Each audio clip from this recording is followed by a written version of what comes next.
Era 1 de enero por la mañana. Yo estaba en mi cuarto cuando escuché voces en la cocina. Mi nuera Andrea hablaba con mi hijo Miguel. Su voz sonaba clara, despreocupada. Mi propósito de año nuevo es acelerar la muerte de la vieja. Ya está muy achacosa, Miguel. Entre más rápido se muera, más rápido heredamos. Esperé que mi hijo dijera algo, que la detuviera, que me defendiera, pero solo escuché silencio. Luego su voz. Tienes razón, ya es una carga. Sentí que el mundo se detenía. Esperé unos segundos y entré a la cocina fingiendo que no había escuchado nada. Les pedí agua con voz temblorosa. Andrea sonrió y dijo: «Claro, suegrita, yo te la sirvo».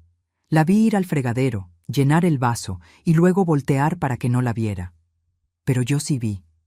Vi cómo echaba algo en el agua. Lo que hice con ese vaso cambiaría todo para siempre. Qué alegría tenerte aquí conmigo.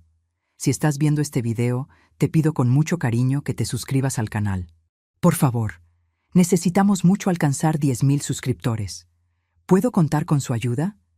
Estamos construyendo una comunidad hermosa de mujeres fuertes. Su presencia es muy importante. Y su apoyo es esencial para nuestro trabajo, para que sigamos contando historias como esta. Cuéntame también en los comentarios desde dónde nos está escuchando. Nos emociona saber hasta dónde llegan nuestras historias. Mis manos temblaban cuando entré a esa cocina. Intenté controlar mi respiración. Intenté que mi cara no delatara el horror absoluto que sentía por dentro. Acababa de escuchar a mi propia nuera decir que su propósito de año nuevo era acelerar mi muerte. Y lo peor de todo era que mi hijo, el niño que crié, el hombre que cargué en mi vientre durante 9 meses, no había dicho absolutamente nada para detenerla. Al contrario, había confirmado que yo era una carga. Una carga. Esa palabra resonaba en mi cabeza como campana de funeral. Entré a la cocina con pasos lentos, fingiendo el cansancio que ellos tanto esperaban ver en mí.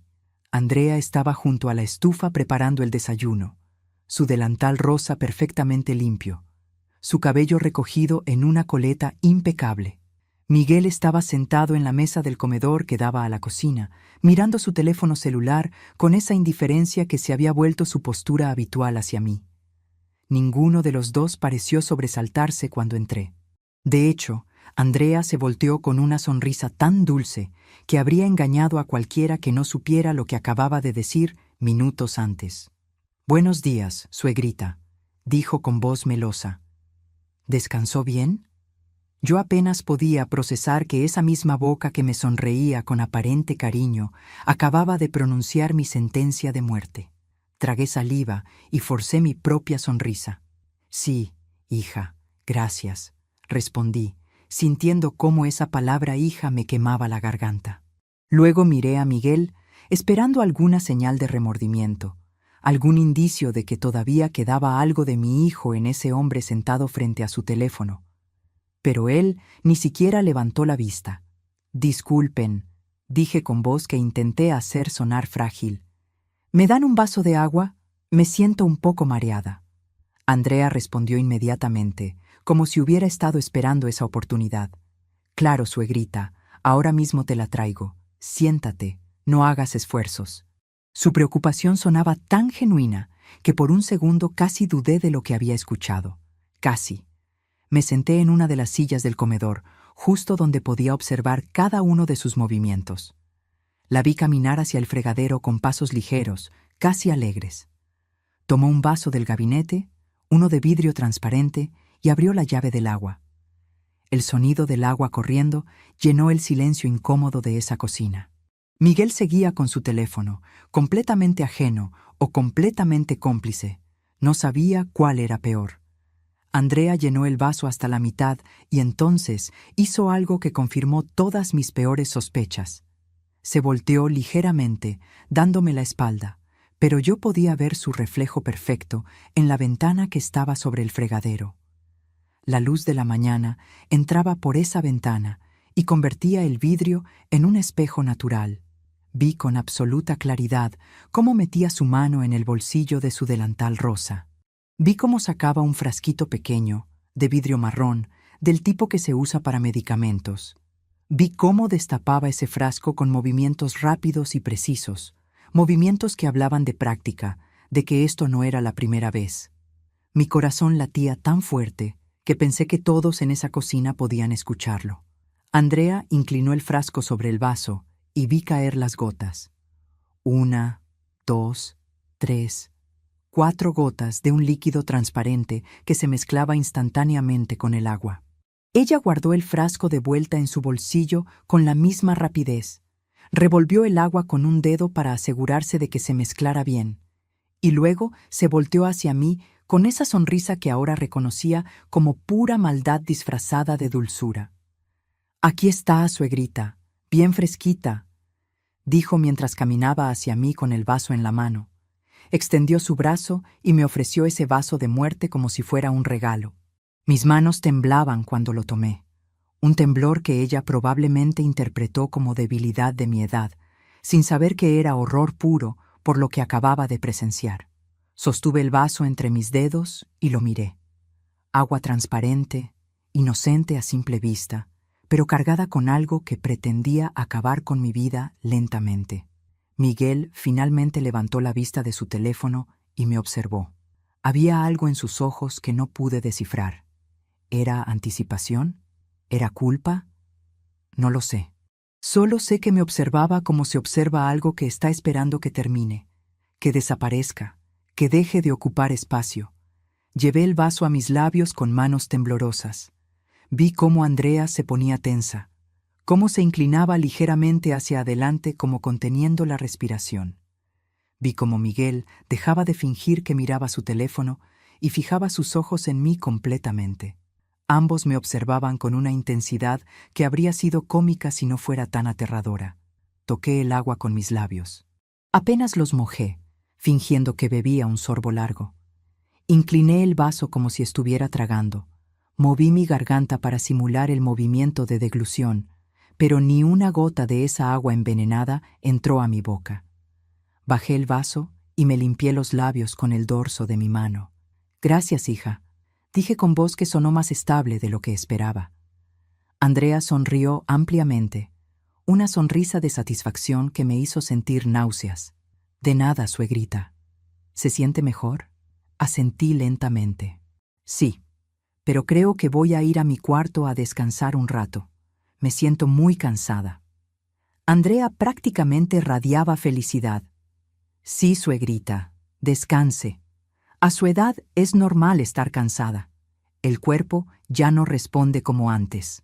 Me levanté de la silla con movimientos deliberadamente lentos, agarrándome de la mesa como si necesitara apoyo. Llevaba el vaso en mi mano, fingiendo que quería terminarlo en mi cuarto. Nadie me detuvo.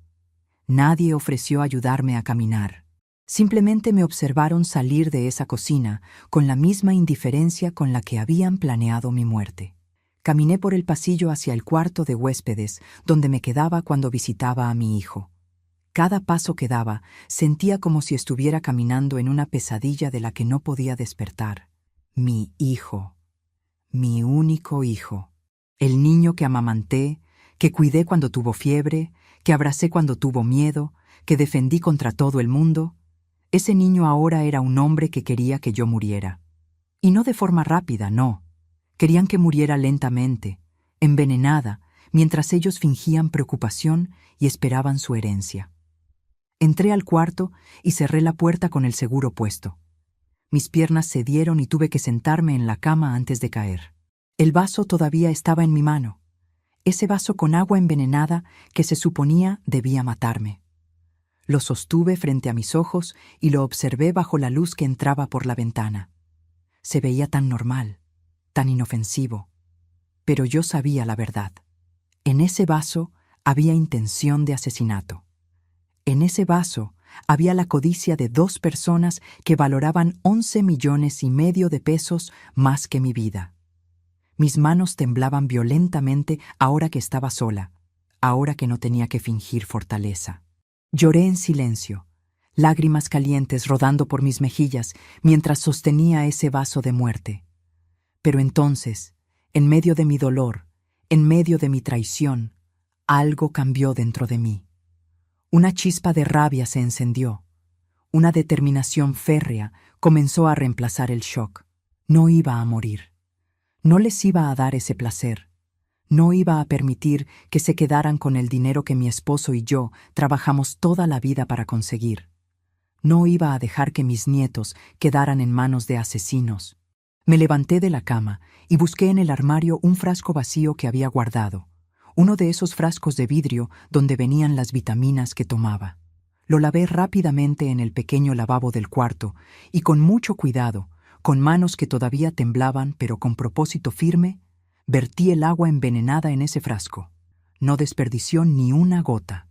Cerré el frasco herméticamente y lo guardé en el fondo de mi maleta, envuelto en una toalla para que no se rompiera. Esa agua era mi evidencia. Esa agua era mi seguro de vida. Esa agua iba a ser la prueba que los llevaría a prisión. Me senté de nuevo en la cama y pensé en todo lo que había pasado en los últimos meses. Los malestares inexplicables después de cada visita. Las náuseas que atribuía a mi edad. Los mareos que pensaba eran normales. Los dolores de cabeza que me decían eran por estrés. Todo cobraba sentido ahora. No era mi edad. No era mi salud deteriorándose naturalmente. Era mi nuera envenenándome sistemáticamente, con la complicidad silenciosa de mi hijo. ¿Cuántas veces ya me habían dado algo? ¿Cuántas veces había comido su comida, bebido sus tés, aceptado sus atenciones sin saber que cada bocado, cada sorbo, era un paso más hacia mi tumba? La rabia crecía dentro de mí, una rabia que no había sentido en toda mi vida. Pero junto con la rabia venía la claridad. Si los confrontaba ahora, negarían todo. Dirían que estoy senil, confundida, paranoica.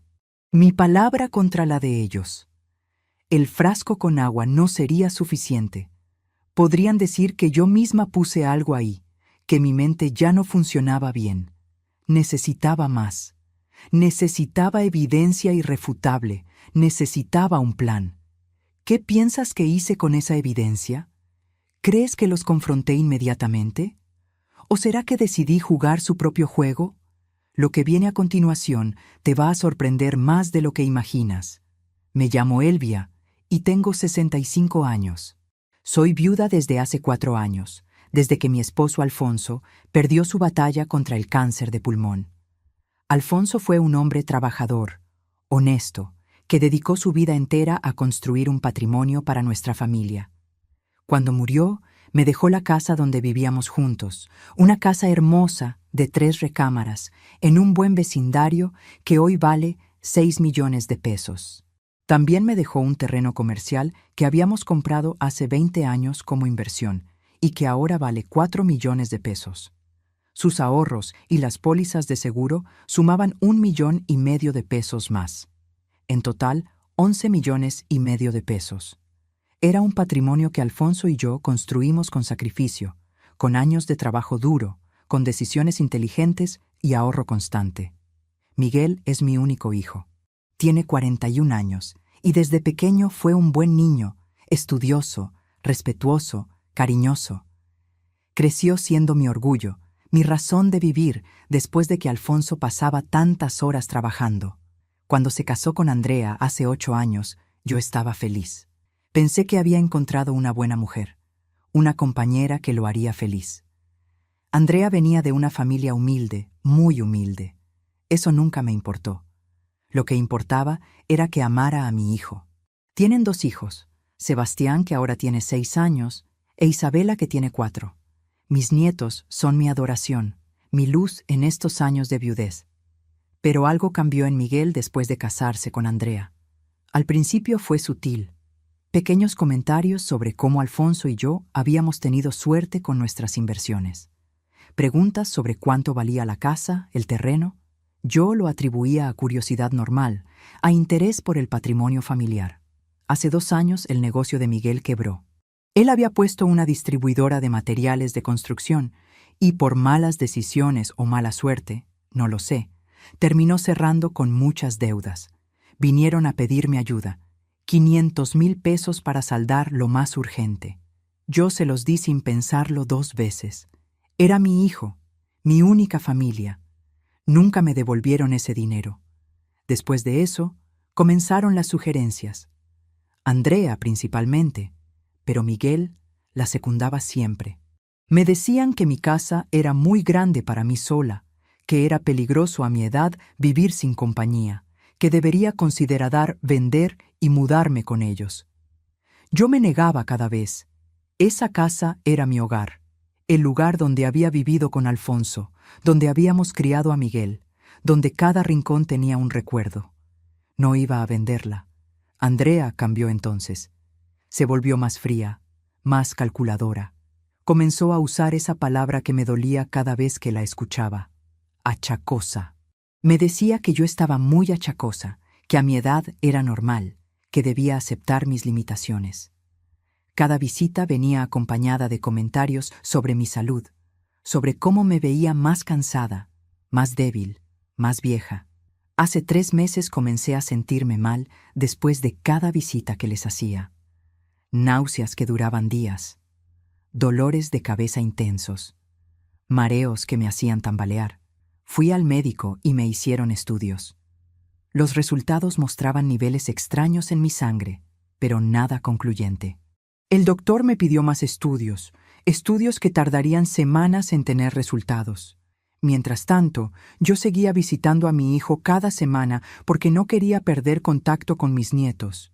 Y cada vez me sentía peor. Hasta hoy. Hasta que escuché esas palabras que lo cambiaron todo.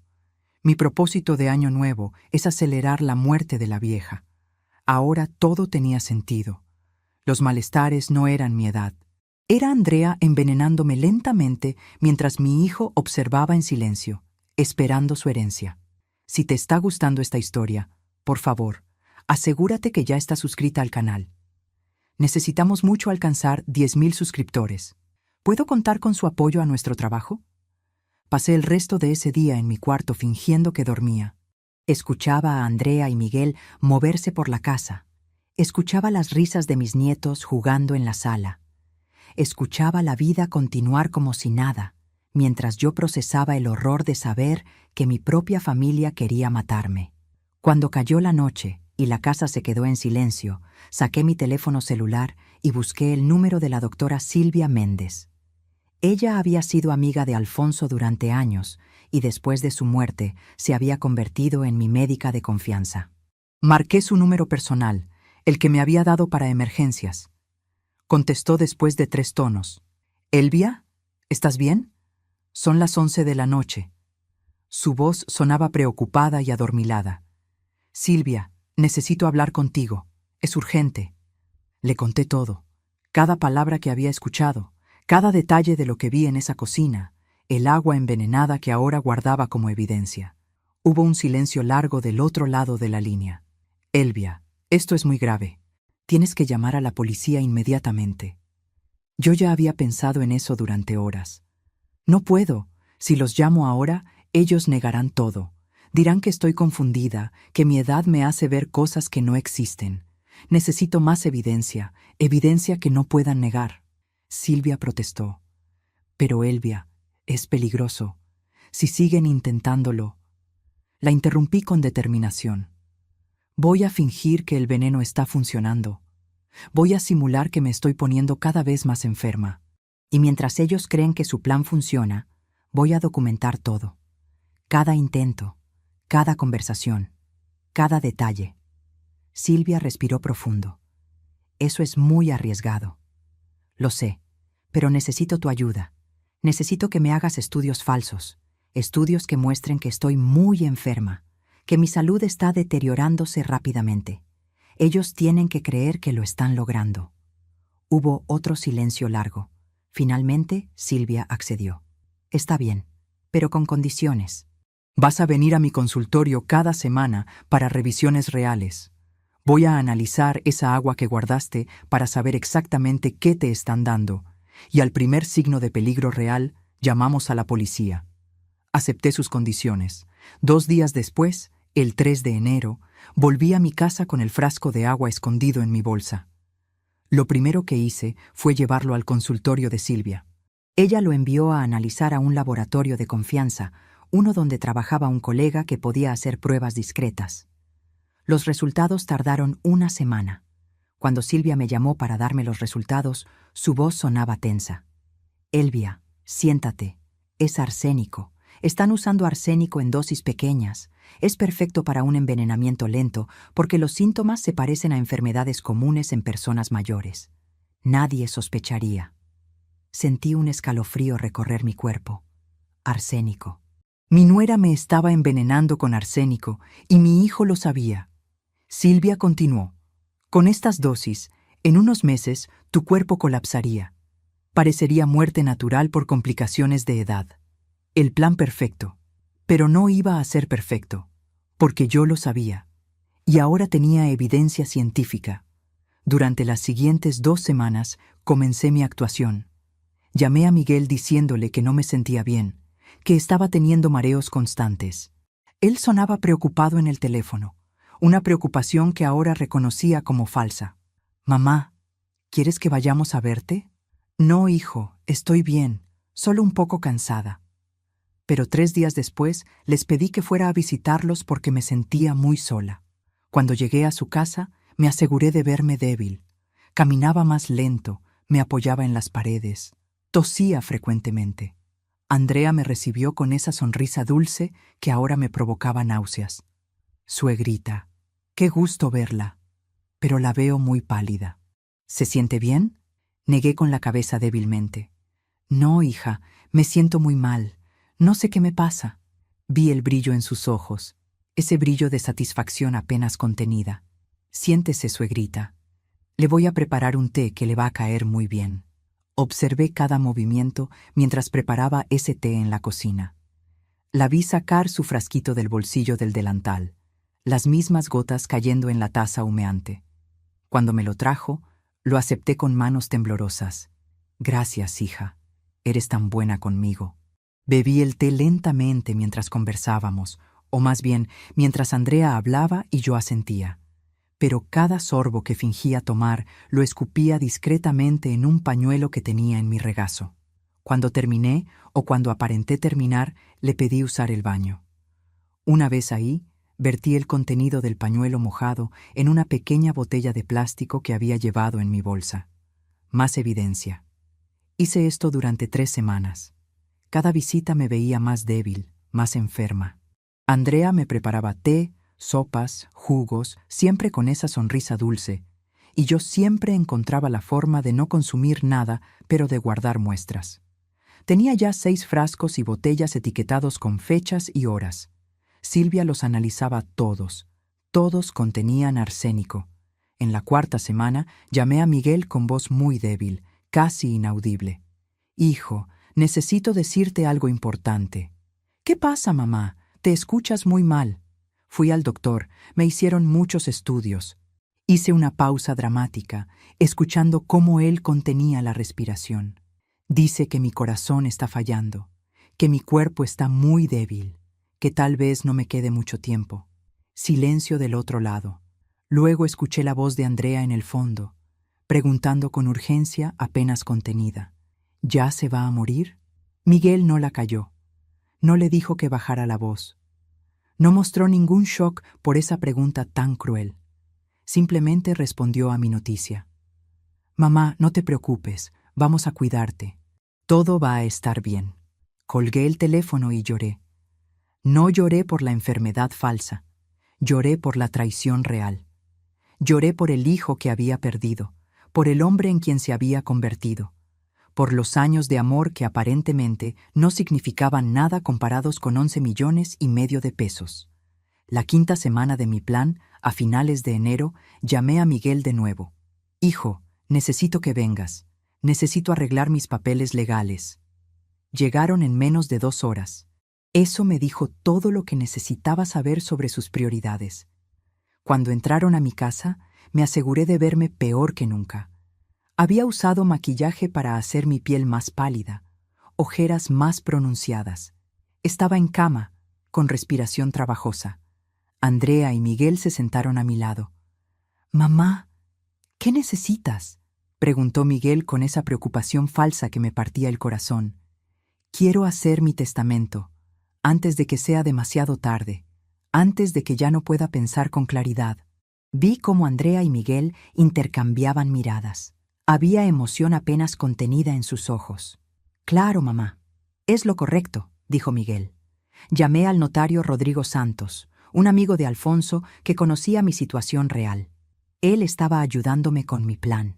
Cuando llegó, sacó sus papeles oficiales y comenzó el proceso. Yo dicté mi testamento con voz débil pero clara. Dejo todos mis bienes a mi hijo Miguel. La casa, el terreno, todos mis ahorros, todo. Vi la sonrisa que Andrea no pudo ocultar completamente. Vi cómo Miguel apretaba su mano, cómo se miraban con complicidad. El notario escribió todo, hizo las firmas necesarias, puso sus sellos. «Listo, señora Elvia. El testamento está registrado». Cuando se fueron, Andrea se inclinó y me besó la frente. «Suegrita, no se preocupe por nada. Vamos a cuidarla muy bien hasta el final». Hasta el final. Esas palabras resonaron en mi mente. Ellos ya me estaban enterrando. Ya estaban gastando mentalmente mi dinero. Ya me habían eliminado de sus vidas. Solo faltaba que mi cuerpo se diera cuenta. Pero mi cuerpo estaba perfectamente bien, y mi mente estaba más clara que nunca. Durante las siguientes 3 semanas, Andrea intensificó sus visitas. Venía cada 2 días con comida especial, con tés de hierbas, con jugos naturales. Todo envenenado, todo documentado, todo guardado en frascos etiquetados que Silvia analizaba meticulosamente. Pero además de las muestras físicas, comencé a grabar audio. Compré una grabadora pequeña que escondía en mi bata. Cada conversación quedaba registrada. Y un día, a mediados de febrero, capturé exactamente lo que necesitaba. Andrea había venido con sopa. Yo fingía dormir después de fingir comerla. Ellos pensaban que no los escuchaba. «Ya casi, amor», decía Andrea con voz emocionada. «Ya casi se muere y todo será nuestro». Miguel respondió con voz que no reconocí como la de mi hijo. «Por fin, 11 millones de pesos. Podremos pagar todas las deudas y todavía nos quedará mucho». Andrea rió. «Y nadie sospechará nada. Muerte natural por vejez. Perfecta». Perfecta. Pensaban que su plan era perfecto. No sabían que cada palabra quedaba grabada. No sabían que cada gota de veneno estaba siendo analizada en un laboratorio. No sabían que la vieja achacosa que estaban matando era en realidad una mujer furiosa documentando su propio intento de asesinato. Esa noche, después de que se fueron, me senté en mi cama y revisé todo lo que había reunido. 16 frascos con líquidos envenenados, cada uno fechado y con la firma de Silvia certificando el análisis de arsénico. Grabaciones de audio donde admitían su plan. El testamento falso que los hacía sentir seguros. Testimonios escritos del notario sobre el plan completo. Tenía todo. Cada pieza de evidencia que necesitaba para destruirlos. Pero quedaba la parte más difícil, la revelación. Y yo quería que fuera devastadora. Quería que toda la familia supiera.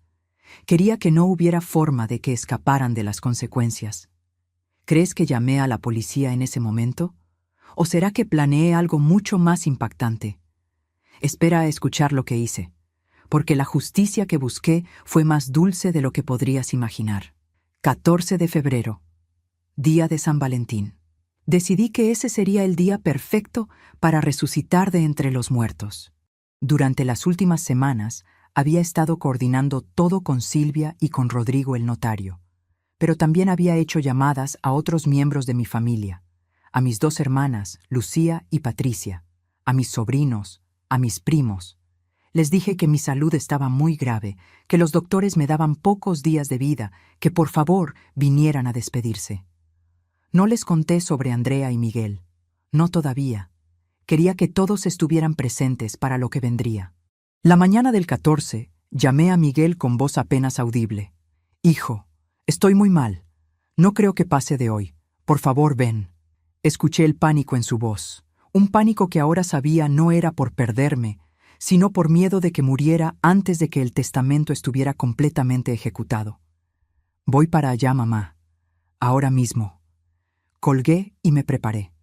Me maquillé para verme al borde de la muerte. Palidez extrema, labios casi azules, ojeras profundas. Me puse mi camisón blanco más viejo, el que me hacía ver más frágil. Me acosté en mi cama y esperé. Miguel y Andrea llegaron primero. Los escuché entrar con su llave, los escuché caminar apresurados hacia mi habitación. Cuando entraron, yo tenía los ojos cerrados, respiración superficial. «Mamá», dijo Miguel acercándose a la cama. Abrí los ojos lentamente como si me costara un esfuerzo enorme. «Hijo, viniste». Andrea se acercó del otro lado, tomando mi mano con esa ternura falsa que tan bien había perfeccionado. «Suegrita, aquí estamos. No estás sola». Qué irónico. Me estaban acompañando en mi muerte que ellos mismos habían causado. Poco después comenzó a llegar el resto de la familia. Lucía y Patricia entraron llorando. Mis sobrinos Roberto y Carmen venían con sus esposas. Mi primo Ernesto llegó desde Guadalajara.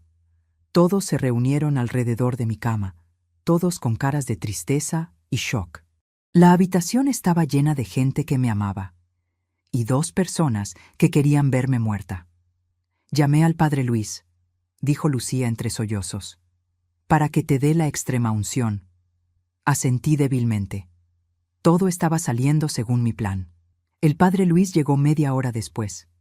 Es un hombre mayor, de unos 70 años, que conoció a Alfonso y que me ha acompañado estos años de viudez. Entró con su estola morada y su libro de oraciones. Toda la familia se arrodilló alrededor de la cama. El padre comenzó la ceremonia, sus palabras en latín llenando la habitación. Yo permanecía con ojos semicerrados, respiración cada vez más débil. Vi cómo Andrea apretaba la mano de Miguel. Vi la pequeña sonrisa que no pudo ocultar completamente. Pensaba que lo había logrado. Pensaba que en minutos yo moriría y 11,5 millones de pesos serían suyos. El padre Luis terminó sus oraciones. Hizo la señal de la cruz sobre mi frente. El momento era perfecto. La tensión en la habitación era palpable. Todos esperaban mi último suspiro. Y entonces lo hice. Abrí los ojos completamente. Me senté en la cama con un movimiento rápido y decidido. La familia gritó del susto. «¡Elvia!», exclamó Lucía. «¡Mamá!», gritó Miguel, su cara pasando de preocupación a confusión absoluta. Andrea se quedó congelada, su boca abierta en shock. Yo miré a cada uno de los presentes y entonces hablé con voz fuerte y clara. «No voy a morir hoy». Silencio absoluto. Nadie entendía qué estaba pasando. «Porque no estoy enferma, nunca estuve enferma». Miguel se puso de pie. «Mamá, ¿qué estás diciendo? El doctor dijo que tu corazón…». Lo interrumpí con una mirada dura. «Estuve fingiendo, durante 6 semanas, para poder reunir evidencias». Patricia se acercó confundida. «¿Evidencias de qué, Elvia?». Estiré mi mano hacia la mesa de noche y saqué una caja de zapatos. La había preparado esa mañana con todo lo que necesitaba. Evidencias de que mi nuera y mi hijo han estado intentando matarme durante meses. El grito colectivo fue ensordecedor. «¿Qué?», exclamaron varios al mismo tiempo. Abrí la caja y comencé a sacar frascos uno por uno, colocándolos sobre la cama. Estos son todos los tés, sopas, jugos y aguas que Andrea me dio durante las últimas semanas. 16 en total, todos fechados, todos etiquetados. Andrea se había puesto completamente pálida. «Eso es ridículo. Estás delirando». Saqué un folder con papeles. «¿Delirando?». Estos son los análisis de laboratorio de cada uno de estos líquidos. Todos contienen arsénico. Arsénico en dosis pequeñas, perfectas para un envenenamiento lento que parecería muerte natural. Roberto se puso de pie, su cara roja de furia. «Elvia, eso es una acusación muy seria». «Lo es», respondí. «Por eso tengo más pruebas». Saqué mi grabadora pequeña. «También tengo grabaciones de audio». Le di play. La voz de Andrea llenó la habitación, clara e inconfundible. «Mi propósito de año nuevo es acelerar la muerte de la vieja. Ya está muy achacosa, Miguel. Entre más rápido se muera, más rápido heredamos». El silencio que siguió fue absoluto. Todos miraban a Andrea con horror. Continué la grabación, la voz de Miguel respondiendo. «Tienes razón, ya es una carga». Lucía se llevó las manos a la boca, lágrimas corriendo por su cara. Miguel, ¿cómo pudiste? Pero yo no había terminado. Reproduje otro audio, el que había grabado semanas después. Andrea diciendo, ya casi, amor, ya casi se muere y todo será nuestro. Miguel respondiendo, por fin, 11 millones de pesos. Patricia comenzó a llorar abiertamente. Ernesto se acercó a Miguel con cara de incredulidad. ¿Esto es verdad? ¿Estabas matando a tu propia madre? Miguel intentó hablar, pero no salían palabras. Su cara había pasado de confusión a pánico absoluto. Andrea comenzó a retroceder hacia la puerta. Esto es una trampa. Ella nos está incriminando. Esos audios están editados. ¿Editados? Dije con voz dura. Entonces explica esto. Mostré mi teléfono donde tenía las fechas y horas exactas de cada grabación, coincidiendo perfectamente con las visitas que ellos me habían hecho. Mostré mensajes de texto donde Miguel confirmaba que vendría, coincidiendo con los días de las grabaciones. En ese momento, como había planeado, sonó el timbre de la puerta. Rodrigo el notario se levantó. Yo abro. Cuando volvió, traía con él a 2 oficiales de policía. Los había contactado días antes, les había mostrado todas las evidencias y habían aceptado venir en ese momento exacto. Oficial Ramírez, oficial Torres, dije desde mi cama. Aquí están los sospechosos. Y aquí están todas las evidencias que les prometí. El oficial Ramírez se acercó a la cama y revisó los frascos, los análisis de laboratorio, escuchó las grabaciones. Su cara se iba poniendo más seria con cada pieza de evidencia. Señora Sánchez, estas son evidencias muy contundentes. Andrea intentó correr hacia la puerta, pero Roberto la bloqueó. No vas a ningún lado. El oficial Torres se acercó a Andrea y Miguel. Andrea Martínez, Miguel Sánchez, están arrestados por intento de homicidio premeditado. Andrea comenzó a gritar. No, esto es una mentira. Ella está loca. Es una vieja loca que inventa cosas. Pero el oficial ya estaba sacando las esposas. Tiene derecho a permanecer en silencio. Las esposas se cerraron alrededor de las muñecas de Andrea con un clic metálico que sonó como música para mis oídos. Miguel no gritó, no protestó. Simplemente se quedó ahí parado mientras le ponían las esposas, su cara una máscara de shock y derrota. Lo miré a los ojos por última vez como mi hijo. ¿Por qué, Miguel? ¿Por qué 11 millones de pesos valían más que tu madre? Él abrió la boca, pero no salió ningún sonido. No tenía respuesta. O tal vez la respuesta era demasiado horrible para decirla en voz alta. Los oficiales comenzaron a sacarlos de la habitación.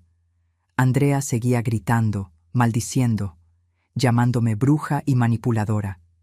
Miguel caminaba en silencio, cabeza agachada. Cuando pasaron por la puerta, escuché el llanto. Sebastián e Isabela estaban en la sala. En este habían llegado con que está apareciendo en la pantalla. Ahora veían porque cómo se llevaban a su mamá supera todo lo que has visto hasta ahora. Mami, papi, y no te olvides Isabela corriendo hacia ellos para que no te pierdas ni una sola historia. Un oficial tuvo que detenerla suavemente. Lo siento, pequeña. Tus papás tienen que ir con nosotros. Mi corazón se rompió viendo a mis nietos llorar. Esto era lo más difícil de todo. Ellos eran inocentes en todo esto. Patricia se arrodilló junto a los niños y los abrazó. Vengan con la tía Patty. Todo va a estar bien. Pero nada iba a estar bien para ellos. Sus padres acababan de ser arrestados por intentar asesinar a su abuela. ¿Cómo explicas eso a un niño de 6 y 4 años? Los oficiales se llevaron a Andrea y Miguel. El sonido de la patrulla alejándose fue lo único que rompió el silencio devastador que quedó en mi casa. Entonces, mi familia se volvió hacia mí. Lucía se sentó en la cama y me abrazó. Elvia, no puedo creer que pasaras por esto sola. Las lágrimas que había estado conteniendo durante semanas finalmente salieron. Lloré en los brazos de mi hermana. Lloré por el hijo que había perdido, por la traición que había sufrido, por los meses de veneno en mi cuerpo. Tuve que hacerlo, dije entre sollozos. Si los confrontaba sin pruebas, me habrían hecho parecer loca. Nadie me habría creído. Roberto se acercó y puso su mano en mi hombro. Fuiste muy valiente, prima, muy inteligente. Pero yo no me sentía valiente, me sentía destruida. Sentía que había ganado la batalla, pero había perdido a mi familia. Padre Luis, que había permanecido en silencio todo este tiempo, finalmente habló. Elvia, lo que hiciste fue proteger tu vida. Dios entiende eso. Asentí, pero las palabras no traían consuelo. ¿Alguna vez has tenido que elegir entre tu vida y tu familia? ¿Has tenido que exponer a alguien que amas, sabiendo que los destruirías, pero era la única forma de sobrevivir? Cuéntame en los comentarios si has enfrentado decisiones imposibles, porque en ese momento yo sentía que no había ganado nada, solo había perdido todo de una manera diferente.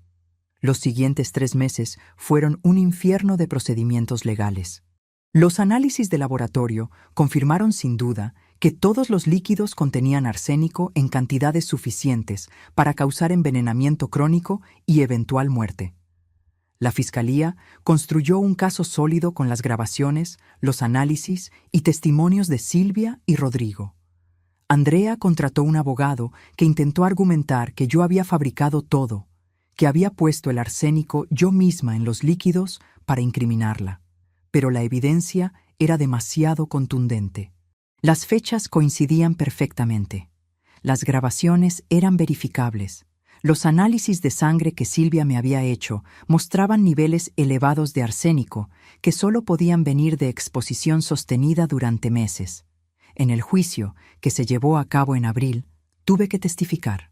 Subir al estrado y contar toda la historia desde el principio fue una de las experiencias más dolorosas de mi vida. Tuve que revivir el momento en que escuché a Andrea decir que su propósito de Año Nuevo era acelerar mi muerte. Tuve que describir cómo vi las gotas cayendo en el vaso de agua. Tuve que admitir frente a una sala llena de extraños que mi propio hijo había estado de acuerdo con mi asesinato. El abogado de Andrea me interrogó duramente. «Señora Sánchez, ¿no es cierto que usted tiene una relación difícil con mi clienta?» Respondí con calma. No teníamos ninguna relación difícil hasta que descubrí que me estaba envenenando.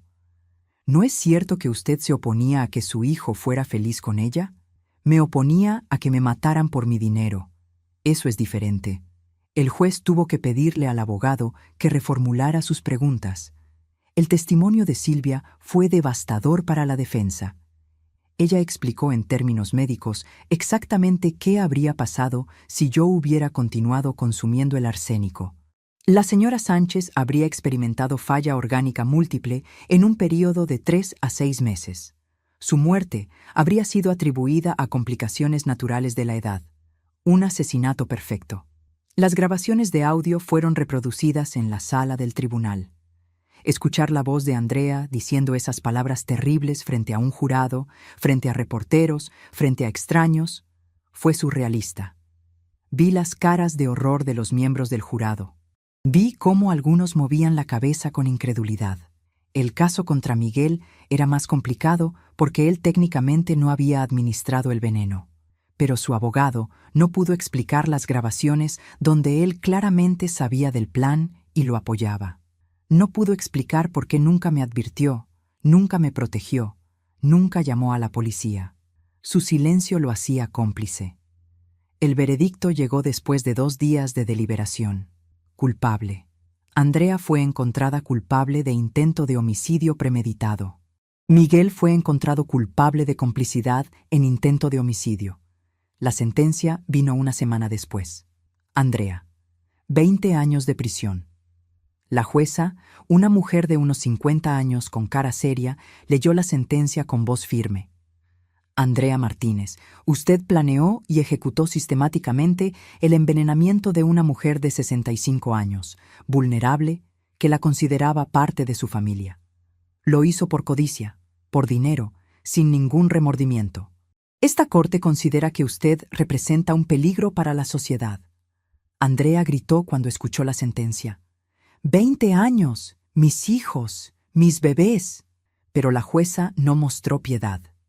Miguel, 15 años de prisión. Miguel Sánchez, usted permitió que su esposa envenenara a su propia madre. No solo no la detuvo, sino que participó activamente en el plan al permanecer en silencio y esperar beneficiarse de su muerte. Usted traicionó el vínculo más sagrado que existe, el vínculo entre madre e hijo. Miguel no gritó. Simplemente cerró los ojos y dejó que las lágrimas corrieran por su cara. Demasiado tarde para lágrimas. Demasiado tarde para arrepentimiento. La jueza continuó. Además, ambos pierden todos los derechos de herencia. No recibirán ni un peso del patrimonio de la señora Sánchez. Después de la sentencia, tuve que tomar la decisión más difícil sobre Sebastián e Isabela. Andrea no tenía familia que pudiera cuidarlos. La familia de Miguel, mi familia, estaba en shock y muchos no querían involucrarse. Solicité la custodia legal. Hubo quienes me cuestionaron. Elvia, ya tienes 65 años. ¿Estás segura de que puedes criar a 2 niños pequeños? Pero no había opción. Eran mis nietos. Eran inocentes. No iba a permitir que fueran al sistema de servicios sociales. El juez aprobó mi solicitud. Sebastián e Isabela se mudaron conmigo permanentemente. Los primeros meses fueron los más difíciles de mi vida. Isabela, que apenas tenía 4 años, lloraba todas las noches pidiendo a su mamá. No entendía por qué su mamá no podía venir a casa. Sebastián, a sus 6 años, tenía más conciencia. Un día me preguntó con esos ojos llenos de confusión: «Abuela, ¿por qué mi mamá quería lastimarte?». Me senté con él y traté de explicarlo de una manera que un niño de 6 años pudiera entender. A veces, Sebastián, las personas hacen cosas muy malas. Y cuando las hacen, tienen que recibir consecuencias. Tu mamá y tu papá hicieron algo muy malo y ahora están en un lugar donde tienen que pensar en lo que hicieron. ¿Pero te querían matar por dinero?, preguntó con voz pequeña. Alguien en la familia le había contado más de lo debido. Sí, mi amor. ¿Y tú todavía los quieres? Esa pregunta me destrozó. Yo quería mucho a tu papá. Era mi hijo. Pero lo que hizo fue imperdonable. Sebastián asintió lentamente, procesando información demasiado pesada para su edad. Contraté una terapeuta infantil, la doctora Mendoza, que comenzó a ver a los niños 2 veces por semana. Ella trabajaba con ellos en procesar el trauma, en entender que lo que sus padres hicieron no era su culpa, en aprender a vivir con esta nueva realidad. Yo también comencé terapia. Necesitaba ayuda para procesar todo lo que había vivido. El trauma de saber que estuve siendo envenenada durante meses. El dolor de la traición de mi propio hijo. La culpa de haber mandado a prisión a los padres de mis nietos. Mi terapeuta, el doctor Vargas, me hizo una pregunta en una de nuestras sesiones. Elvia, ¿te arrepientes de haberlos expuesto? Pensé mucho antes de responder. No me arrepiento de haberlos detenido. Me arrepiento de que haya sido necesario. Me arrepiento de no haber visto las señales antes. Me arrepiento de haber creado un hijo capaz de esto. Tú no creaste esto. Miguel tomó sus propias decisiones. ¿Pero en qué fallé como madre? ¿Qué hice mal para que mi hijo me valorara menos que el dinero? Esa pregunta me perseguía todas las noches. Andrea intentó contacto desde la prisión. Enviaba cartas largas donde se disculpaba, donde decía que había sido un momento de locura, que las deudas la habían desesperado hasta el punto de no pensar claramente. Elvia, por favor perdóname. No sé en qué estaba pensando. Mis hijos me necesitan. Por favor, retira los cargos. Nunca respondí sus cartas. No había perdón posible para alguien que sistemáticamente puso veneno en mi comida durante meses. Miguel también escribía.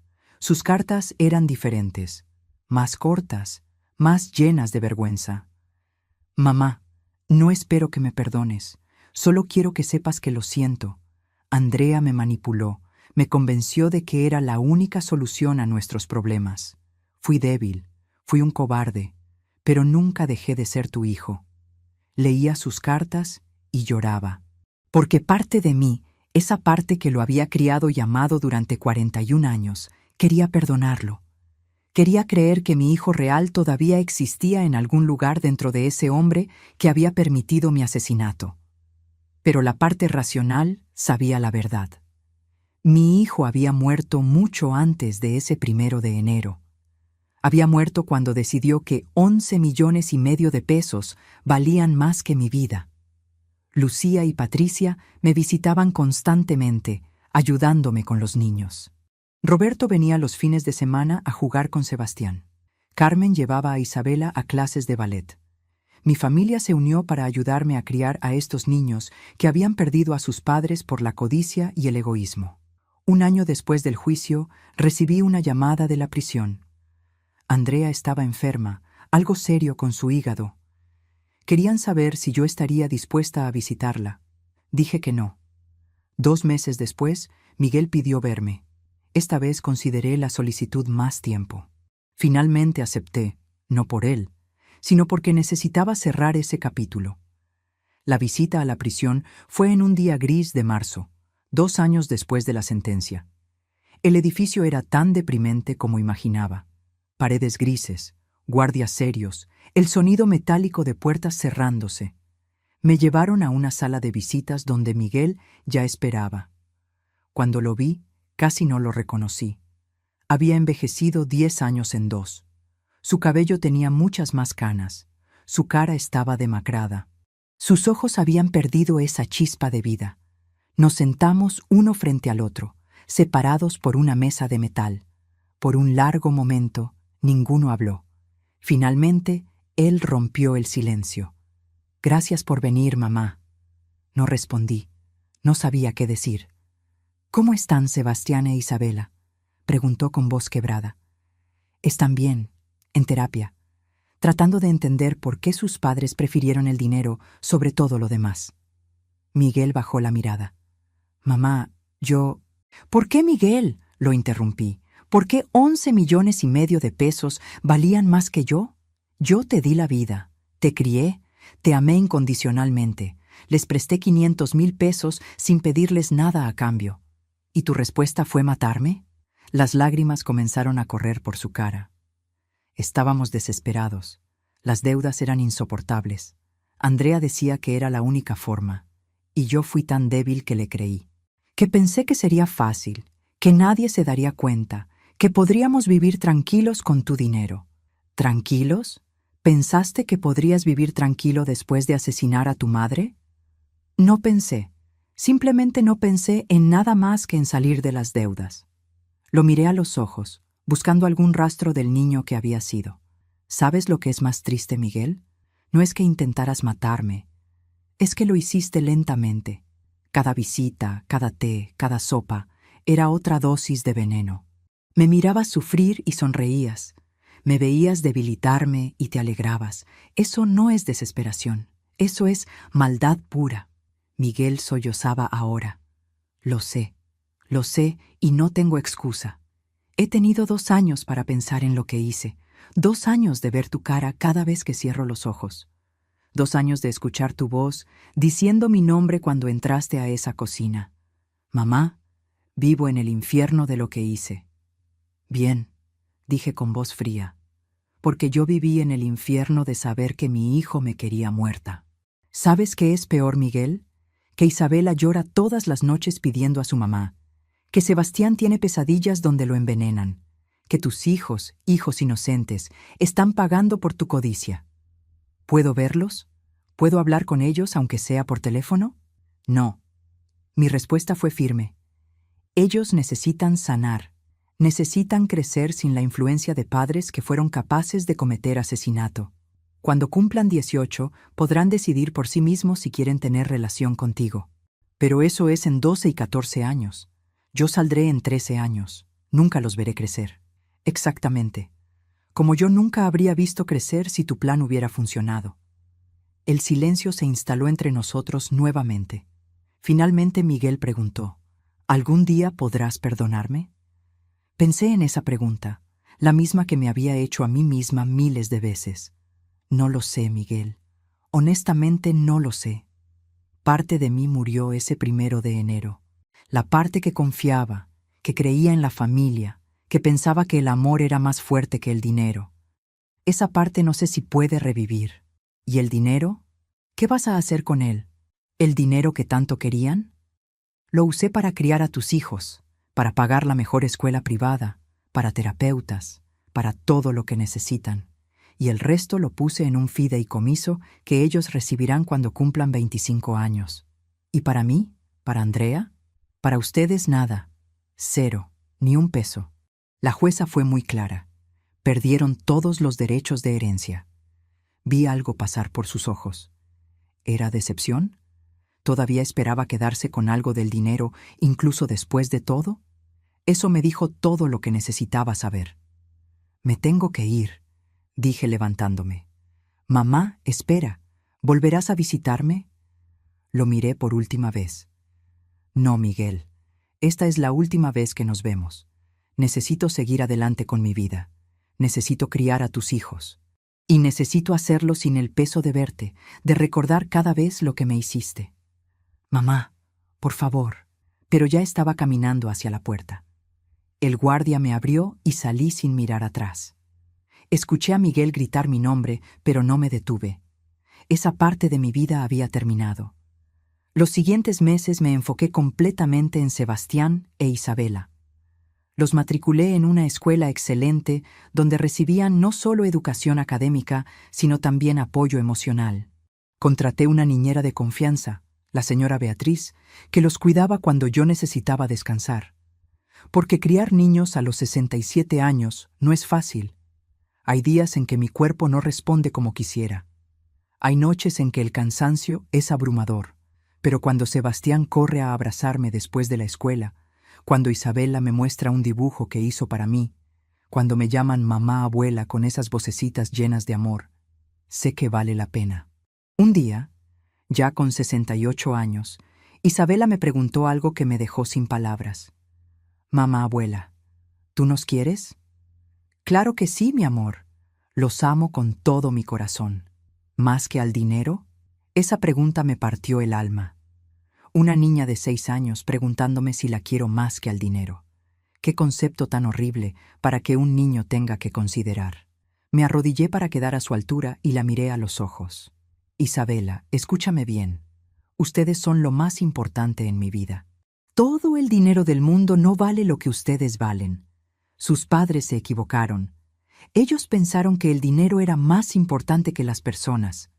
Pero yo nunca voy a pensar eso. Ustedes son mi vida ahora». Ella me abrazó fuerte y yo sentí sus lágrimas mojando mi blusa. Sostuve a mi nieta y juré en silencio que nunca permitiría que el dinero destruyera a mi familia de nuevo. Reformé mi testamento con Rodrigo. Esta vez, todo estaba en un fideicomiso inviolable para Sebastián e Isabela. Ellos lo recibirían cuando cumplieran 25 años, administrado por un banco de confianza. Si algo me pasaba antes de que fueran mayores, Lucía sería su tutora legal. Miguel y Andrea estaban completamente eliminados. No recibirían nada, ni siquiera si yo moría. De hecho, el testamento especificaba explícitamente que bajo ninguna circunstancia, ni siquiera si eran perdonados o liberados, tendrían acceso al dinero. Andrea murió en prisión 3 años después de su sentencia. Su hígado finalmente falló. Recibí una llamada informándome. No sentí nada, ni tristeza, ni alivio, ni satisfacción. Solo vacío. Le conté a Isabela y Sebastián de la manera más suave posible. Isabela, que ya tenía 7 años, lloró un poco. Sebastián, de 9, simplemente asintió. «¿Vamos a ir al funeral?», preguntó Sebastián. «¿Quieren ir?». Ambos negaron con la cabeza. No fuimos. Dejé que Andrea fuera enterrada en una tumba sin nombre pagada por el Estado. Tal vez suena cruel, tal vez lo es. Pero ella había intentado matarme lentamente, sin piedad, mientras sonreía a mi cara. Mi piedad hacia ella murió el día que vi esas gotas caer en mi vaso de agua. Miguel tiene todavía 10 años de condena por cumplir. A veces me pregunto si debería haberlo visitado de nuevo, si debería mantener algún tipo de contacto. Pero entonces recuerdo su voz diciendo: «Tienes razón, ya es una carga, y sé que no puedo. No soy lo suficientemente fuerte para perdonar eso. Tal vez eso me hace mala persona. Tal vez debería ser más cristiana, más compasiva, pero soy humana, y hay traiciones que simplemente no pueden ser perdonadas. Hoy tengo 69 años, Sebastián tiene 11 e Isabela tiene 9. Son niños brillantes, cariñosos, resilientes. Van a terapia menos frecuentemente ahora. Han aprendido a vivir con su historia, con el peso de saber que sus padres intentaron matar a su abuela por dinero. No es fácil para ellos. Sebastián a veces pregunta sobre su papá. Le muestro fotos viejas de cuando Miguel era niño, de cuando era un buen hombre. Le cuento historias de su abuelo Alfonso. Trato de darle una conexión con su historia familiar que no esté manchada completamente por lo que sus padres hicieron. Isabela es más reservada. Guarda sus sentimientos. La doctora Mendoza dice que es su forma de procesar el trauma. Dice que con tiempo y amor, ambos sanarán. Yo hago mi mejor esfuerzo. Algunos días soy una buena madre abuela. Otros días estoy cansada, frustrada, abrumada. Pero siempre los amo. Siempre elijo su bienestar sobre mi comodidad. Siempre, siempre los pongo antes que el dinero. Mi familia me apoya. Lucía viene 3 veces por semana. Patricia los lleva a pasear los fines de semana. Roberto le enseña a Sebastián a jugar fútbol. Carmen está enseñando a Isabella a cocinar. Tenemos una familia fracturada pero funcional. Una familia que aprendió de la manera más dolorosa que el dinero puede destruir todo si se lo permites. A veces, en las noches cuando los niños duermen, me siento en la sala de mi casa y pienso en todo lo que pasó. Pienso en ese 1 de enero, cuando escuché a Andrea decir que su propósito de año nuevo era acelerar mi muerte. Pienso en el vaso de agua envenenada. Pienso en las 6 semanas que pasé fingiendo morir mientras documentaba cada intento de asesinato. Pienso en la expresión de shock en la cara de Miguel cuando me senté en esa cama y revelé que estaba viva y que tenía todas las pruebas. Pienso en el sonido de las esposas cerrándose y me pregunto si pude haber hecho algo diferente. Si pude haber salvado a mi hijo de su propia codicia. Pero siempre llego a la misma conclusión. No, no había forma de salvar a alguien que me valoraba menos que 11,5 millones de pesos. No había forma de rescatar a alguien que podía verme sufrir y sonreír pensando en su futura herencia. Mi hijo se perdió mucho antes de ese 1 de enero. Se perdió el día que decidió que era aceptable matar a su madre por dinero. Yo simplemente me di cuenta ese día, cuando escuché a mi nuera decir, mi propósito de año nuevo es acelerar la muerte de la vieja, y mi hijo no dijo nada para detenerla. Entendí algo que ninguna madre debería tener que entender. Mi propio hijo quería que yo muriera. No por odio, no por venganza, por dinero. 11,5 millones de pesos valían más que mi vida. Valían más que los 41 años que lo crié. Valían más que todo el amor que le di. Y en ese momento, parada en esa cocina recibiendo el vaso de agua envenenada, tomé una decisión. No iba a morir. No les iba a dar ese placer. Iba a sobrevivir. Y más que eso, iba a exponerlos. Fingí estar muriendo durante 6 semanas. Los vi sonreír cada vez que me veían más débil. Los escuché planear qué harían con mi dinero. Los escuché discutir mi funeral. Y cuando pensaron que lo habían logrado, cuando estaban seguros de que los 11 millones ya eran suyos, les mostré la verdad. No estaba muriendo, estaba documentando. Cada sorbo de té envenenado guardado en un frasco, cada conversación grabada, cada mentira documentada. Hoy están en prisión, Andrea muerta, Miguel con 10 años todavía por cumplir, y yo estoy aquí, criando a sus hijos, a mis nietos. Sebastián me preguntó una vez algo que me dejó sin respiración. Mamá, abuela, ¿por qué mi papá hizo eso? Le dije la verdad, adaptada para un niño de 11 años. A veces, Sebastián, las personas olvidan lo que es realmente importante.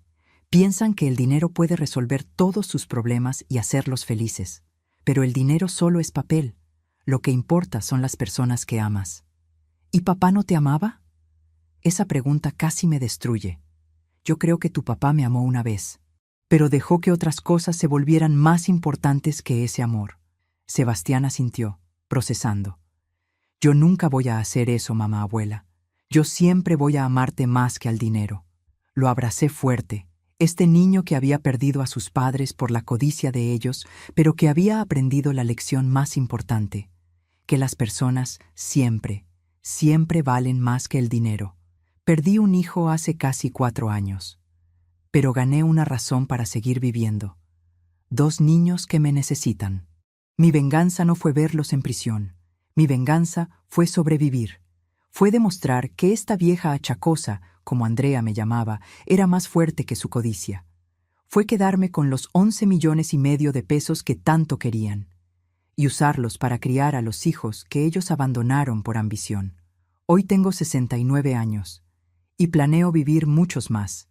No por mí, por Sebastián y Isabela, porque ellos merecen una abuela que los proteja, como yo debí ser protegida por mi hijo. Pero no lo fui. Y esa es una lección que ellos aprenderán bien. Que el dinero nunca, nunca vale más que la vida. Que la familia se construye con amor, no con herencias. Que la verdadera riqueza no está en una cuenta bancaria, sino en los abrazos antes de dormir, en las risas compartidas, en saber que alguien te ama sin condiciones. Miguel me escribió la semana pasada. Otra carta pidiendo perdón, pidiendo verme, pidiendo una oportunidad. La rompí sin terminar de leerla, porque algunas traiciones no se perdonan, algunas heridas no sanan, y algunos hijos se pierden para siempre el día que deciden que el dinero de su madre vale más que su madre. Yo elegí vivir, elegí luchar, elegí documentar mi propio intento de asesinato en lugar de aceptar ser víctima. Y hoy, casi 4 años después, puedo decir que fue la decisión correcta, porque estoy viva, porque mis nietos están seguros, porque la justicia se hizo. Mi hijo perdió todo, su libertad, su familia, sus hijos, y los 11,5 millones de pesos que tanto quería. Perdió todo por codicia, y yo gané algo más valioso que todo el dinero del mundo. Gané mi vida, literalmente, y la estoy usando para asegurarme de que Sebastián e Isabela nunca cometan los mismos errores que su padre. Si te gustó esta historia, haz clic en este próximo video que está apareciendo en la pantalla, porque la próxima traición supera todo lo que has visto hasta ahora. Y no te olvides suscribirte en el canal, para que no te pierdas ni una sola historia.